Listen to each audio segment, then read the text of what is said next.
Versus Revanth Reddy అట, football match. అదేదో Pakistan versus India అన్నట్టు, సౌత్ ఆఫ్రికా వర్సెస్ ఇండియా అన్నట్టు, ఇంకేదో మ్యాచ్ వర్సెస్ ఇంకేదో అన్నట్టుగా ఈ మ్యాచ్ని అంత పెద్దగా చూపించే ప్రయత్నం. ఈ ఆంధ్రజ్యోతి ఆయన అయితే మొత్తం ఇగో నాయన అసలు ఈ అరివీర భయంకర ఆట ఇదేదో అన్నట్టుగా దీన్ని చూపిస్తూ ఉన్నారు. ఎన్ని కోట్లు ఖర్చు పెట్టారు అన్నది ఇక్కడ పాయింట్. అది కూడా రాస్తలేడు. 100 కోట్లకు పైన దాదాపుగా ఖర్చు అయ్యింది. నేను అనుకోవడం అసలు ఆ మెస్సీకి ఇచ్చే ఫీజు ఎంత? మీరు ఆయన సెల్ఫీ దిగడానికే 10 లక్షల రూపాయలు ఛార్జ్ చేస్తున్నప్పుడు 100 మంది సెల్ఫీలు తీసుకోవడానికి అవకాశం ఉందట. ఒక్కొక్క సెల్ఫీకి 10 లక్షల రూపాయలు కట్టాలన్నట.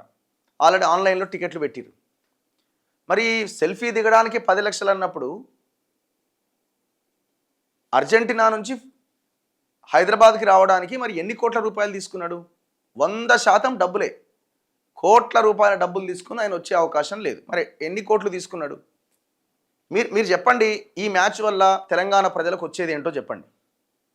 ఇప్పుడు మెస్సీ తెలంగాణకు వచ్చిందని ఒక 10 కంపెనీలు తెలంగాణకు వచ్చి పెట్టుబడులు పెడతాయా? చెప్పండి.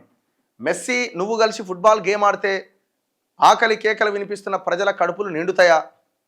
ఇండ్లు వస్తాయా? పరిశ్రమలు వస్తాయా? ఏమొస్తాయో చెప్పండి. మీరే అంటున్నారు ఒకవైపున నన్ను ఘోషణ పైసలు లేవని. పోనీ మెస్సీతో ఆడడం వల్ల పైసలు వస్తున్నాయా? పైసలు అవతలకి పోతున్నాయా?